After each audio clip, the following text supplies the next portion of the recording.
Alright, so today I found another one of my Ball Python females on a clutch of eggs, but this time I'm not too sure about those eggs. This female, when I first started pairing her up at the very beginning of the Ball Python breeding season, she actually had a pretty good body condition. She was looking really good, so I went ahead and paired her up with the male. And the problem is, as soon as I paired them up, the female went on a fast, a really long fast, and absolutely refused to eat anything for like the last 3 or 4 months. It's been a long time since that female had actually eaten anything. And the problem is if you have a female that does this, eventually what will happen is they'll get skinnier and skinnier and skinnier, and then a lot of times if they do lay eggs like this female, a lot of times they'll just slug out and you'll have a whole clutch of infertile eggs, which is pretty unfortunate. As a matter of fact, I was kind of peeking in the tub, kind of looking through the coils of the snake, and it looked like the egg right on top was a slug. So I'm hoping we'll get at least one good egg, but I'm not really hopeful on this one. And it's kind of interesting too, because a lot of times at the beginning of the Ball Python breeding season, when you pair up your males and your females,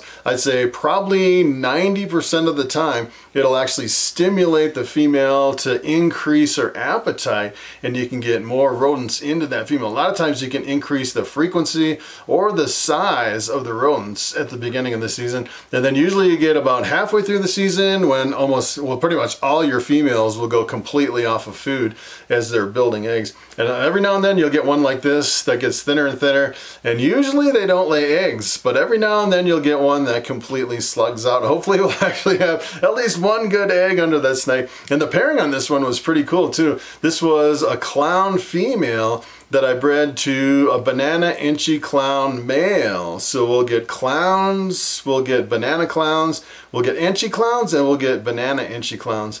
And the cool thing about this too is the banana inchy clown is a male maker, meaning every single snake with the banana gene will be a male, and every snake without the banana gene will be a female. And this is especially powerful, especially if you look at kind of the price and the demand for the offspring from a clutch like this. So pretty much I'd say the least in demand, the least expensive snake that you can get from this would be just a straight clown with no other genes and a male. As a matter of fact, if you go over to MorphMarket and look for clowns and sort by the cheapest ones, usually you'll have pages and pages of the cheapest clowns will all be males because everyone wants the females, and then they'll buy like a high-end male and then spread it around, you know, kind of get the best bang for their buck, spreading around those genes to multiple females. Well, in this case, it's pretty much impossible for me to get a straight clown that's a male because I have a male maker. So all the offspring with banana will be males. The non-banana offspring, all the straight clowns, will all be females, which is pretty powerful. So I won't actually produce a male clown with no other genes, which is the power of the male maker. So what I'm going to do is I'm going to pull this snake. Hopefully we'll have at least one good egg. I actually got a box here set up. I warmed up some water. I got the vermiculite, the perlite standing by. I actually tried to get some vermiculite. It seems like you can't get vermiculite anywhere, so I've been using perlite in my egg boxes. So I'm pretty excited to at least get one good egg from this clown. So let's pull this clutch and see how many good eggs we have under this female. Alright, so this girl lives over here in my ARS 5040 rack. Her name is Bambi. And take a look at this girl.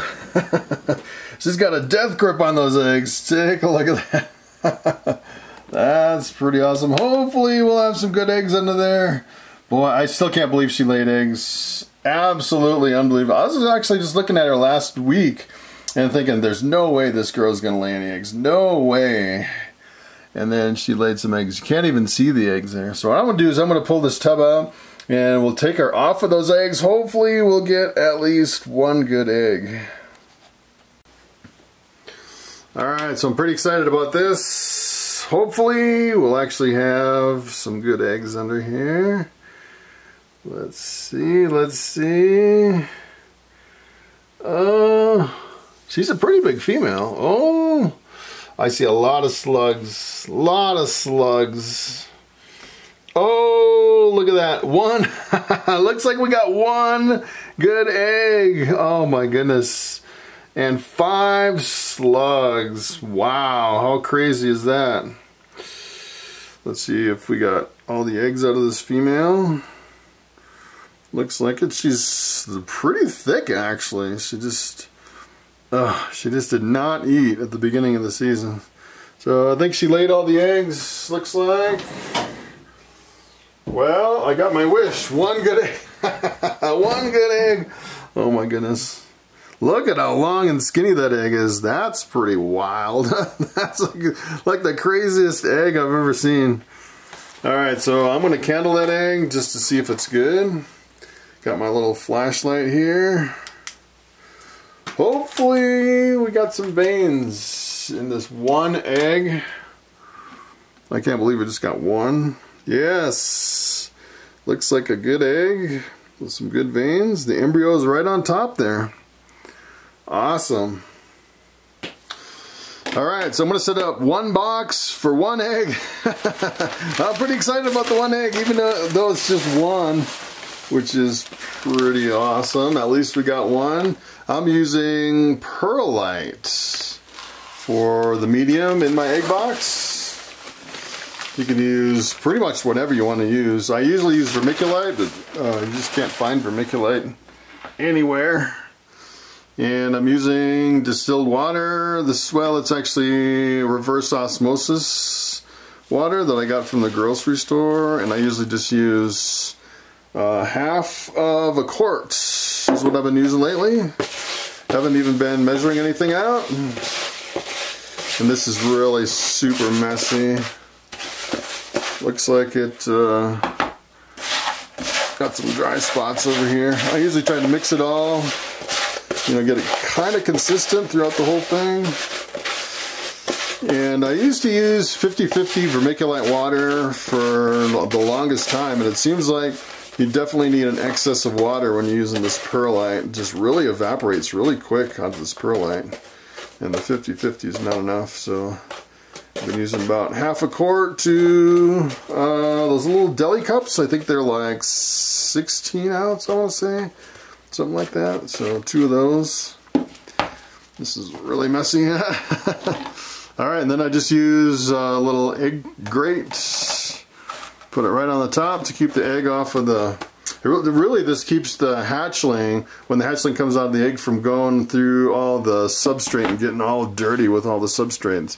So it really helps mainly, I think, with the hatchling. Some people just put the egg right on the perlite and have good success. So what I'm going to do now is I'm going to put the egg in the egg box.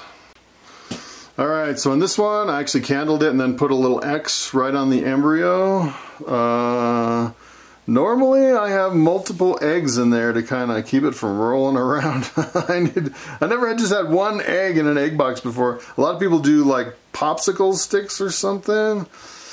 I'll have to figure out something. What I could do just at the beginning is take a couple slugs and kind of keep it like that. Something like that. Kind of wedge it in there so it's not rolling around, and then eventually I could take the slugs out when I figure out my popsicle sticks. I should just order some popsicle sticks for just specifically for breeding. And then I use press and seal right on the top. And the press and seal, I pretty much have been keeping it completely closed until the last week or week and a half of incubation, and then I'll just crack one little corner just for extra air. So the hatchlings, as they fully develop, they get a little bit of air. So then I'm just going to put the top on, and some people just leave it like this. I like to put the top on so I can stack my boxes. And then I'm going to make a label. Alright, so I actually print 2 labels for the box. One of them is the genetics of the parents, so it's a banana inchy clown crossed with a clown. And then the laid date and the hatch date. So today is the 4th of May 22, and it'll hatch the 3rd of July 2022. This one egg. One egg in my egg box. Alright, so I put that one egg in that one egg box up here in my incubator. This is my 6-foot tall snake egg incubator that I built out of a beverage cooler. Pretty awesome. And look at how full it's getting. And it's perfect timing too, because I have a lot of these egg boxes where my reticulated pythons have hatched. Pretty sure they're all out of the eggs. So my next video, My video tomorrow that I'll be posting tomorrow will be taking all these retics out of all the boxes, giving them names, and putting them up in the hatchling rack. I actually have 40 of them. I think I have at least 40 retics, which is kind of crazy. And then I have the one that just laid today. I also have some eggs from my scaleless head pair, which is pretty awesome. A lesser scaleless head crossed with a lemon blast scaleless head. Hopefully I'll get my very first scaleless ball python. Then I have one more box, my Coral Glow Het Pied crossed with a dinker, trying to prove out my dinker gene and one of my unusual looking normals.